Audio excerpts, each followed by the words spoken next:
Welcome to Facing Inward, where patient experiences become shared wisdom. This podcast is a space for candid conversations with patients, caregivers, and healthcare professionals who believe that every story holds the power to heal, educate, and inspire change. Whether you're navigating your own health journey or seeking to better understand the human side of healthcare, you belong here. And now your host, Melissa Carter. Eleanor Roosevelt said, "You gain strength, courage, and confidence by every experience in which you really stop to look fear in the face. You must do the thing you think you cannot do." That, of course, can apply to so many medical patients who face a terrible and terrifying diagnosis. And one man is even taking that into leadership in the arena he once dreaded being a part of. I'm talking about Bryon Daily, who is the National Community Outreach Manager at Blood Cancer United, formerly the Leukemia and Lymphoma Society. Bryon, one thing I must confess, and it is, with a little bit of embarrassment, I didn't realize that Blood Cancer United used to be the Leukemia and Lymphoma Society. So my apologies for not realizing the name change. So could you explain that maybe for people who remember the old name? Yeah, absolutely. The reason behind the name change is essentially to address those patients and families who have been impacted by, different variations of cancer. Everyone's pretty much familiar with leukemia and lymphoma, mostly because of the name. But there is myeloma, that's another form of blood cancer. And there's probably 100 plus derivatives of each of these three main types of cancers. So we wanted to be very inclusive. And by changing the name, I think we were able to accomplish that. Well, and I think that that is a wonderful thing to be able to be inclusive, because I know that from a patient's perspective, the first thing that they don't feel is included, right, when it comes That to is. whatever's going on with them. And I'm sure it has to be overwhelming sometimes for an organization to represent one portion of the population, and then the other portions of the population like, hey, don't forget about me. But I think that it's important for people to understand when it comes to cancer, we sometimes we hear that word, and it's this broad umbrella, and we don't realize that we do realize it comes in different forms, but there's separate challenges involved depending on where it shows up. So do you find that people, until they get diagnosed, probably didn't have any awareness of Oh, how much the blood is affected by yeah. I cancer? mean, that's the operative word, awareness. And for most people who have never had cancer or blood cancer, the first time they hear that they've been diagnosed is probably the first time they're going to learn about the disease. So, there's a learning curve, as well as some of the other challenges that come through when you experience that journey. The reason we've decided to change the name is because we wanted to make sure that people knew that we are the go-to experts in blood cancer. I have to admit, I'm a kidney transplant recipient, and it's one of the reasons that I wanted to start the podcast and talk about patients' experiences from a variety of ailments, for a lack of a better term. I did not know what the kidney did until my kidneys start failing. So I was diagnosed in my 20s, and I will confess the only thing that I knew about a kidney was like the kidney punch in boxing. So Right. it's quite adorable, I think. First of all, we're all not seeking out to be medical patient or medical students, rather.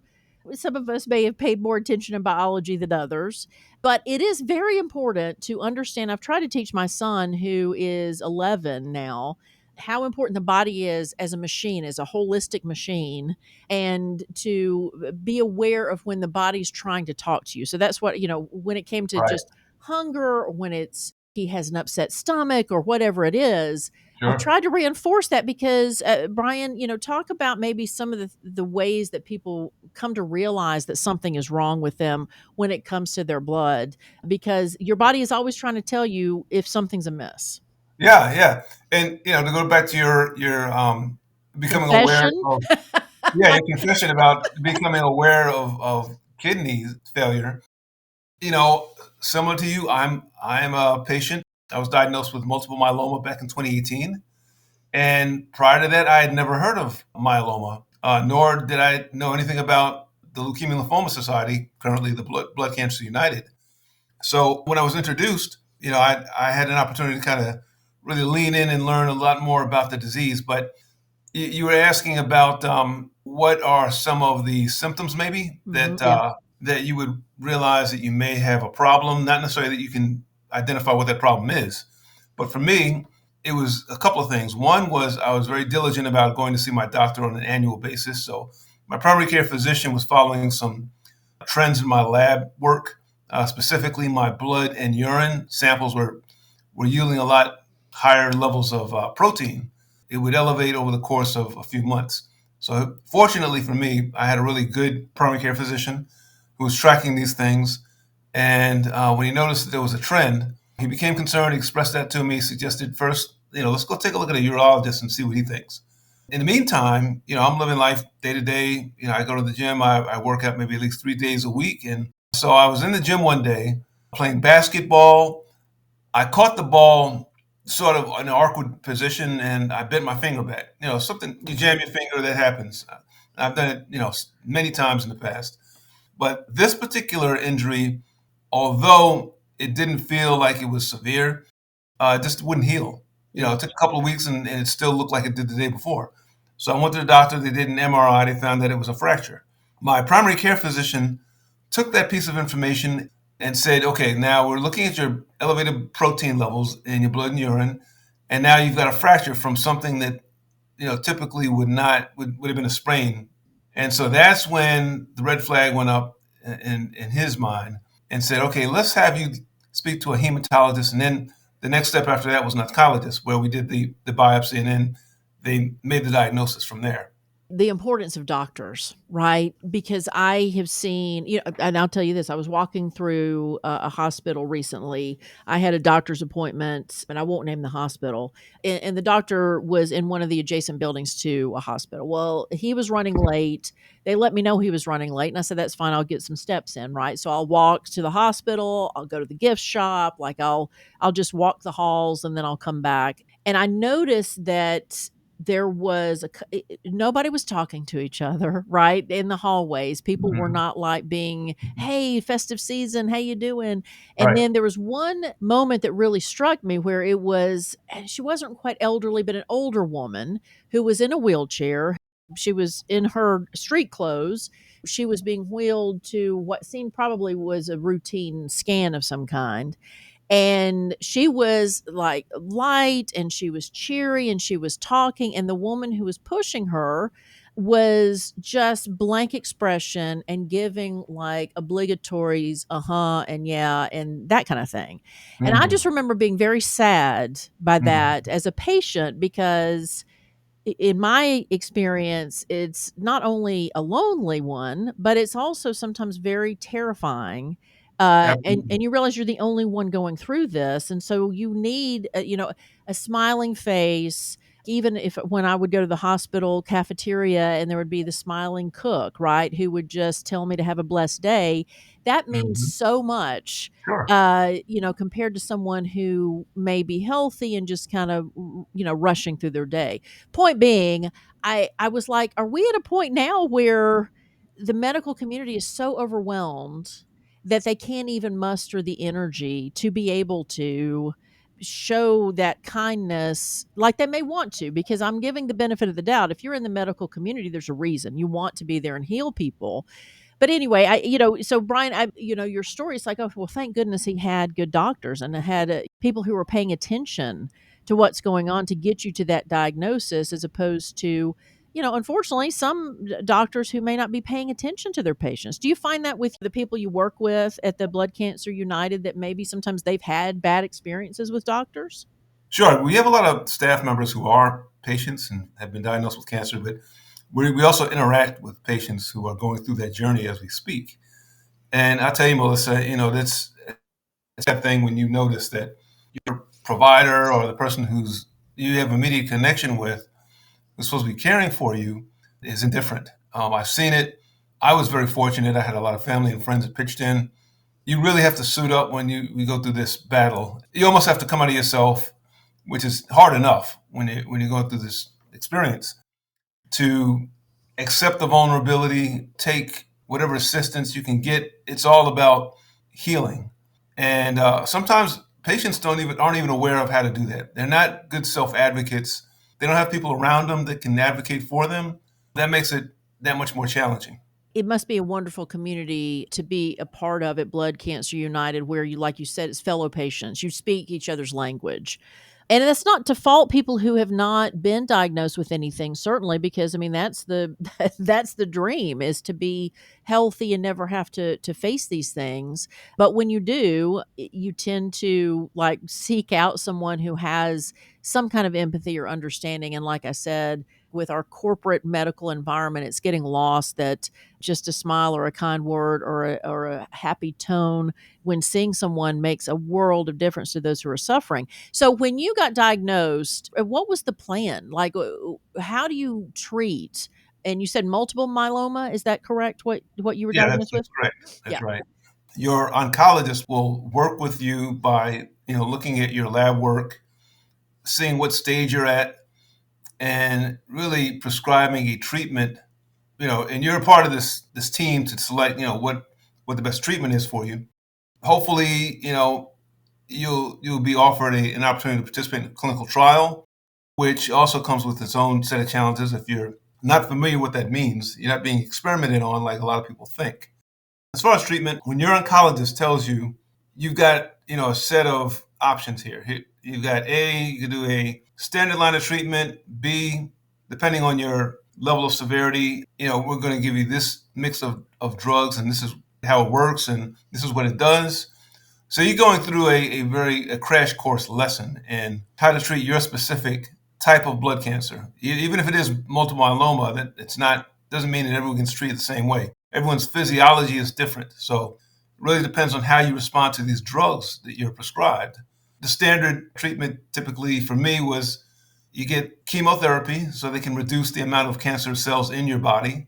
See how you respond to that. For me, over the course of a few months, I was given what's called a bone marrow transplant. It's not a transplant in the sense that they're taking something out and putting it back in your body. There's two types of bone marrow transplants. I call it BMT.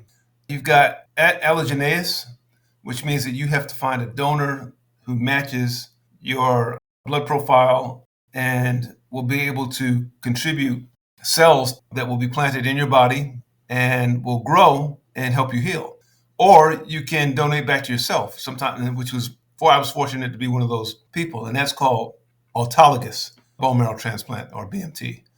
So they were able to take some blood from my body after a heavy dose of chemo, so they can wipe out all the bad cells in order to harvest the T cells. And then they took that to a lab. They harvested that and was able to build up a large quantity of T cells that they could be introduced to my body that were fresh.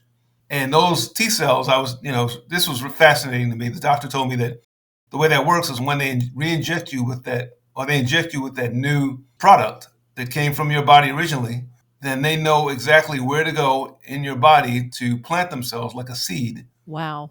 And then replicate and grow and, do what they need to do. Look, Bryon, I didn't even realize that with a bone marrow transplant, you could donate to yourself. I think there are plenty of people who are healthy that understand the magic of the body. But I will say, in my personal experience with my body breaking down on me, is what made me appreciate what a wonderful machine this is and how much we don't even know it can do. Like you said, with the T cells, I know with stem cells, there's probably more discoveries we'll have on Sure. ways that we can heal ourselves. But not to interrupt, but I am fascinated. So they give you the chemo before they take your blood, or do they zap the blood to get the T cells? The order is that they'll take your blood first so they can extract the T cells from that. And then right before they inject you with the new product, they'll give you a really heavy dose of chemo to Gotcha. zap out, as much of the bad cells as possible.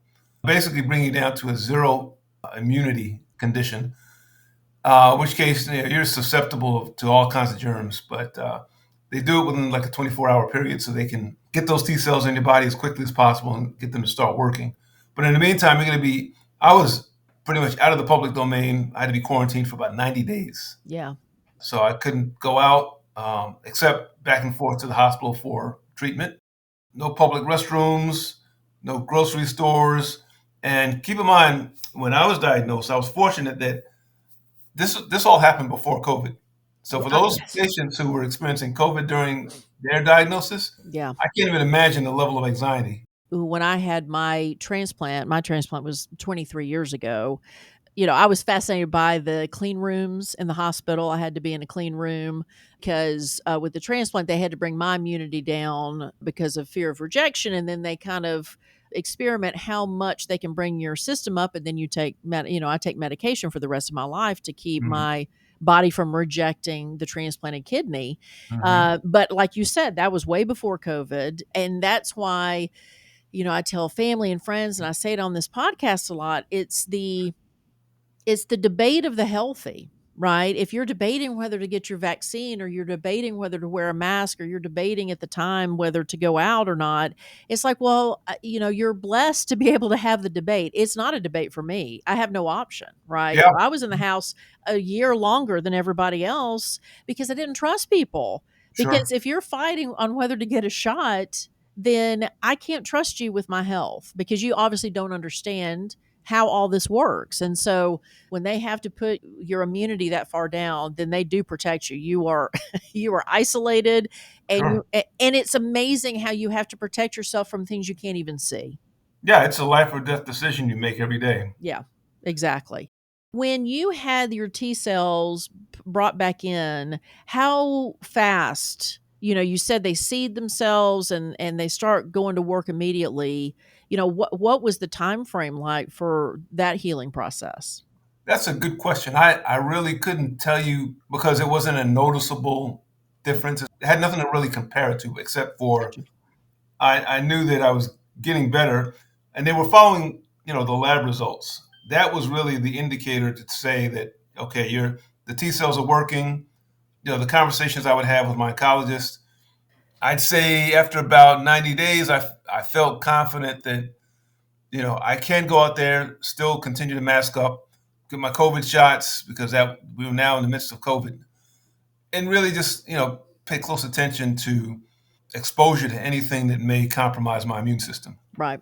You had mentioned earlier about your support system. In my case, I had fortunately people around me that were very sensitive to what they were exposing themselves to be around me because I had a 5-year-old son when COVID started.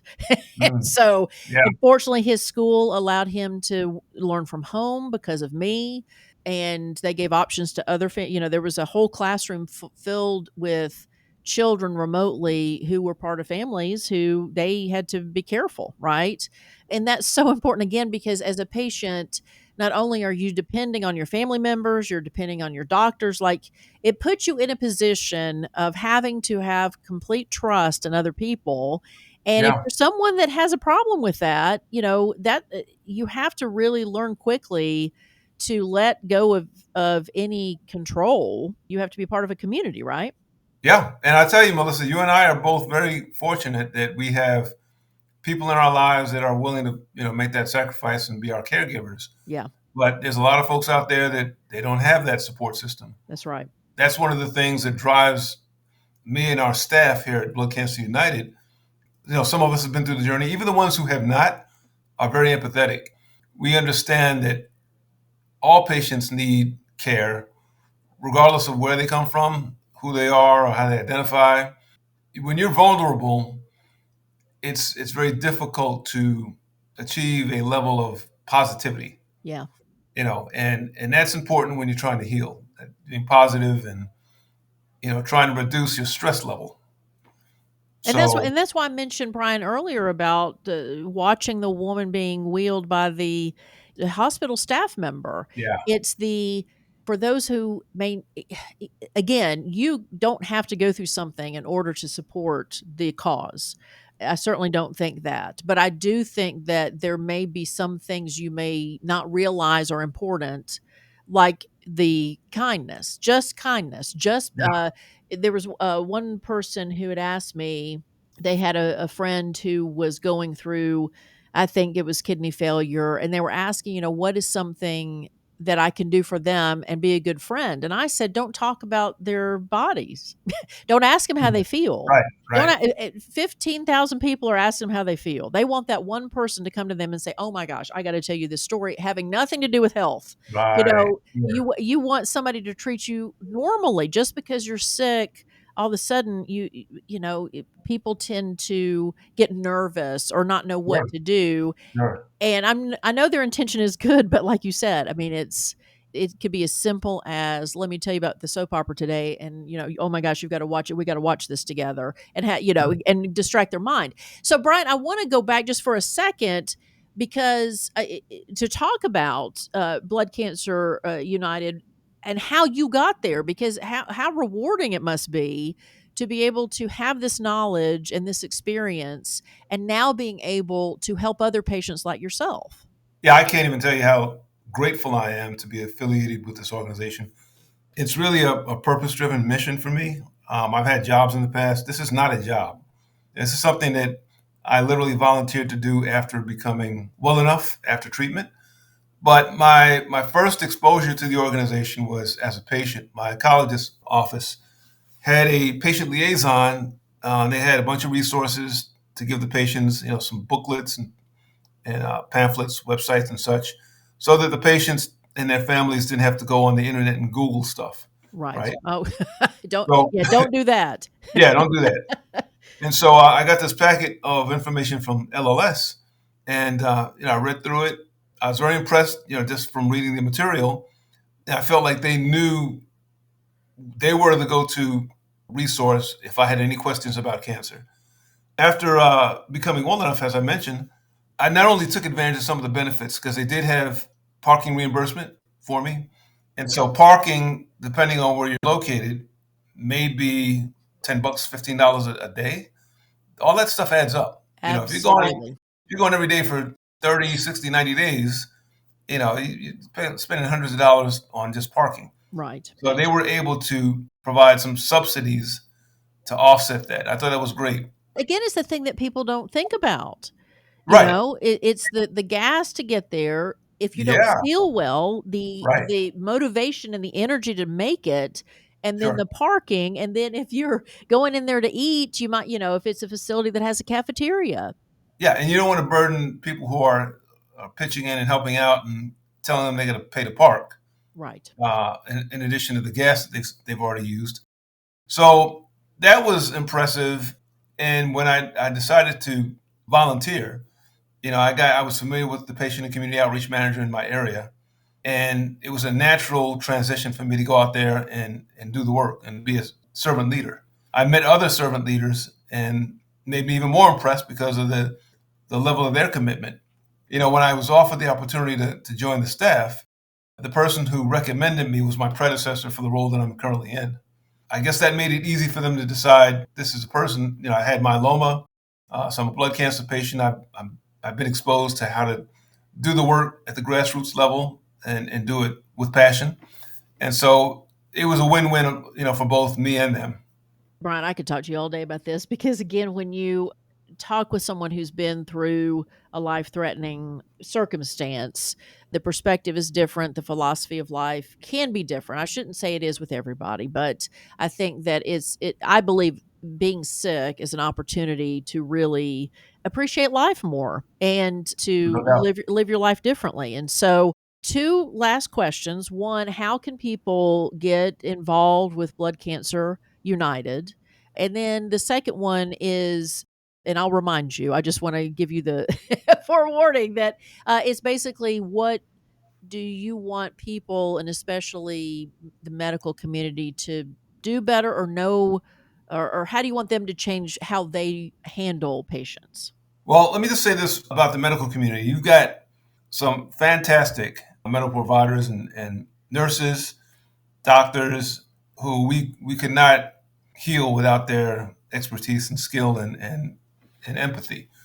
You're always going to have, some bad seeds out there, and for whatever reason, they may have gotten into the wrong occupation, or maybe they're burnt out. You don't know what their story is. And as a patient, it's difficult to give grace to people who, they see you're sick and they're going through that challenge. But you were right. When you're going through this type of illness or any kind of illness, you start to think differently, right? Yeah. You start, things become more existential when you're looking at, life and what is our purpose. And these things go through your mind. On top of that, your mind is full of chemo drugs, so you're going through things you wouldn't even normally think of. They come into your mind, and it's an interesting journey. I would say if everyone could go through that without the consequences of possibly passing away, that may be an exercise for everyone to actually get right. For Yeah. lack of a better term. And now, if someone wants to get involved with Blood Cancer United, or if they're a patient and they're like, "Oh my gosh, I didn't even know this was a resource for me," what's the best way for them to reach out?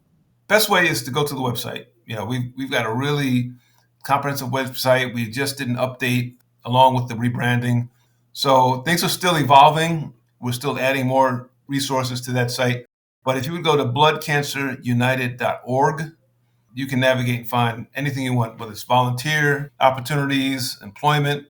We have a nutrition staff. They're clinically trained nutrition experts that will offer free consultation to anyone with cancer, not just blood cancer. So that's a little known resource that we're trying to promote. We do research. We actually do scholarships. We do events to promote those who have passed, those who are in the fight, at the grassroots levels that are doing the work, people who donate. So we've got a really full service organization to make sure that patients and families are given the best when they're going through this journey. Well, that's amazing, and I just made a note about the nutritionist on site. That's for anyone, that has cancer, because that that is something else. I was assigned a nutritionist when I got sick, and I was like, I didn't even pay much attention, right, Yeah, to what I was putting in my body or how that all works together. right. And again, things that we probably should incorporate in our school curriculum, but not Yep, yet. yep. Bryon Daily, thank you so much. I'm glad you're still here, and thank you for the work you Likewise. do. Thank you. I appreciate you. Facing Inward is an extension of my book, Facing Inward, available anywhere books are sold. This podcast is a production of Wanging Dude Publishing, all rights reserved. Thanks for listening.